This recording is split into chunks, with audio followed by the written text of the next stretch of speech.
नमस्कार। आज हम इतिहास के एक ऐसे दस्तावेज पर बात कर रहे हैं जिसने दक्षिण एशिया का नक्शा ही बदल दिया। भारतीय स्वतंत्रता अधिनियम 1947। हाँ, बिल्कुल। हमारे पास जो जानकारी है भारतीय स्वतंत्रता विभाजन और संविधान नाम के स्रोत से, वो इसके कुछ खास नतीजों पर रोशनी डालती है। तो चलिए देखते हैं ये स्रोत हमें क्या बताता है। हाँ, देखते हैं। शुरू करने से पहले ये समझना जरूरी है कि अधिनियम आखिर था क्या। हाँ, ये ब्रिटिश संसद का एक कानून था जिसने भारत में ब्रिटिश राज खत्म किया और सत्ता भारतीयों को सौंपी। लेकिन जैसा हमारा स्रोत इशारा करता है, इसका असर सिर्फ सत्ता सौंपने तक नहीं था। नहीं, बिल्कुल नहीं, कहीं ज्यादा गहरा था। तो सबसे पहली बात और शायद सबसे सीधी बात जो स्रोत बताता है, वो है दो नए देशों का जन्म, भारत और पाकिस्तान। हाँ, बिल्कुल। 15 अगस्त 1947 की तारीख वो इसी अधिनियम से आई। अच्छा। और स्रोत इस बात पर जोर देता है कि ये सिर्फ एक कानूनी घोषणा नहीं थी, ये असल में दो डोमिनियन बनाने की बात थी। डोमिनियन मतलब शुरुआत में ये कॉमनवेल्थ के तहत स्वतंत्र राज्य थे। और दिलचस्प बात ये है, स्रोत शायद ये दिखाता है कि एक्ट ने विभाजन का ढांचा तो बना दिया, पर जमीन पर जो हुआ, खासतौर पर वो सीमाएं खींचना, रेडक्लिफ लाइन, वो बहुत तेजी से हुआ। हाँ, वो तो सुना है, बहुत अफरा तफरी में। हाँ, अफरा तफरी में, जिसके मानवीय परिणाम वो तो हम जानते ही हैं। ये सिर्फ नक्शे पर लकीरें खींचना नहीं था। नहीं, बिल्कुल नहीं, करोड़ों जिंदगियों का सवाल था। ये करोड़ों जिंदगियों पर सीधा असर डाल रहा था। ये वाकई सोचने वाली बात है कि कानून और जमीनी हकीकत में कितना अंतर हो सकता है। स्रोत इस बंटवारे की प्रक्रिया की मुश्किलों के बारे में कुछ और बताता है। क्या एक्ट में ही कुछ ऐसा था जिससे ये गड़बड़ी बढ़ी? हाँ, स्रोत शायद इसी तरफ इशारा करता है। मतलब अधिनियम ने सत्ता सौंपने की तारीख तो पक्की कर दी 15 अगस्त, लेकिन जो सीमा आयोग वगैरह थे, उनको अपना काम पूरा करने के लिए अब बहुत कम वक्त मिला। अच्छा, वक्त की कमी थी। हाँ, कानून ने एक तरह से टाइमर लगा दिया, पर जमीनी तैयारी उस रफ्तार से हो नहीं पाई। स्रोत शायद यही बताता है कि कैसे ये कानूनी प्रावधान और असल में जो हुआ, उसके बीच का जो फासला था, वही कई मुश्किलों की जड़ बना।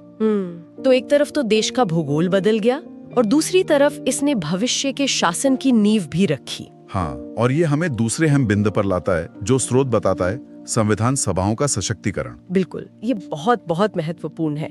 स्रोत साफ बताता है कि इस अधिनियम ने जो मौजूदा संविधान सभा थी भारत की और जो पाकिस्तान के लिए बननी थी, उनको पूरी तरह से संप्रभु बना दिया। सॉवरन। पूरी तरह से संप्रभु। इसका मतलब क्या हुआ? इसका मतलब ये हुआ कि वो अब अपने अपने देशों के लिए जैसा चाहें वैसा संविधान बना सकती थी, कोई रोक टोक नहीं। और सिर्फ इतना ही नहीं, हाँ? उन्हें ब्रिटिश संसद का बनाया कोई भी कानून जो भारत पर लागू होता था, उसे बदलने या खत्म करने का पूरा अधिकार मिल गया। यहाँ तक कि वो इस भारतीय स्वतंत्रता अधिनियम को भी बदल सकते थे। अच्छा, तो मतलब ये सिर्फ एक कमेटी नहीं रह गई थी संविधान बनाने वाली, ये तो एक तरह से सुप्रीम लेजिस्लेचर बन गई थी, पूरी तरह से ब्रिटिश कंट्रोल से आजाद। हाँ, बिल्कुल सही। स्रोत शायद इसी पूर्ण संप्रभुता पर बहुत जोर देता है। ये दिखाता है कि सत्ता सिर्फ एग्जीक्यूटिव लेवल पर ट्रांसफर नहीं हुई, कानून बनाने की जो सर्वोच्च शक्ति थी, वो भी पूरी तरह से भारतीय और पाकिस्तानी नुमाइंदों के हाथ में आ गई। ये भविष्य के जो गणराज्य बनने वाले थे, उनकी नींव रखने वाला एक बहुत बड़ा कदम था, अपना फैसला खुद करने का अधिकार। और एक तीसरा अहम पहलू भी है, देसी रियासतें, प्रिंसली स्टेट्स। स्रोत उनके बारे में क्या कहता है? इस अधिनियम ने उनका क्या किया? हाँ, ये एक और बहुत बड़ा और उलझा हुआ मामला था। स्रोत बताता है कि अधिनियम ने ब्रिटिश क्राउन की जो रियासतों पर सर्वोच्चता थी, पैरामाउंटेंसी जिसे कहते हैं, वो खत्म कर दी। तो फिर? तो इसका मतलब ये हुआ कि करीब 565 रियासतें वो तकनीकी रूप से आजाद हो गई। आजाद? हाँ, मतलब ब्रिटिश कंट्रोल खत्म। उन्हें विकल्प दिया गया कि वो या तो भारत में शामिल हों या पाकिस्तान में, या फिर स्वतंत्र रहें। हालांकि ये तीसरा विकल्प वो असल में प्रैक्टिकल नहीं था ज्यादातर के लिए। ओह, तो इससे तो बहुत अनिश्चितता पैदा हो गई होगी। हाँ, बहुत ज्यादा। स्रोत शायद यही बताता है कि इससे एक बड़ी कंफ्यूजन की स्थिति बनी, और जो नए देश बने थे भारत और पाकिस्तान, उनके सामने इन रियासतों को अपने साथ मिलाने की एक बहुत बड़ी चुनौती आ गई। ये विभाजन के साथ साथ एक और मुश्किल परत थी। तो अगर हम भारतीय स्वतंत्रता, विभाजन और संविधान से जो मुख्य बातें निकली, उनको एक साथ रखें तो इस अधिनियम ने न सिर्फ भारत का बंटवारा करके 2 डोमिनियन बनाए, बल्कि उनकी संविधान सभाओं को पूरी ताकत दी अपना भविष्य खुद लिखने की। बिल्कुल। और साथ ही देसी रियासतों पर से ब्रिटिश कंट्रोल हटाकर एक नई मुश्किल स्थिति पैदा कर दी। सही कहा, ये सिर्फ आजादी का दस्तावेज नहीं था, ये एक नए युग की एक बहुत जटिल शुरुआत का खाका था।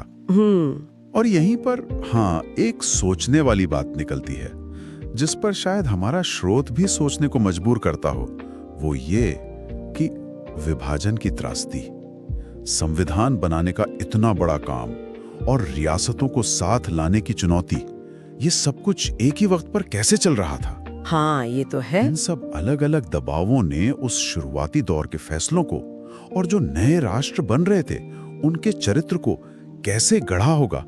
ये वो सवाल हैं जो इस अधिनियम के फौरी नतीजों से कहीं आगे तक जाते हैं सोचने के लिए।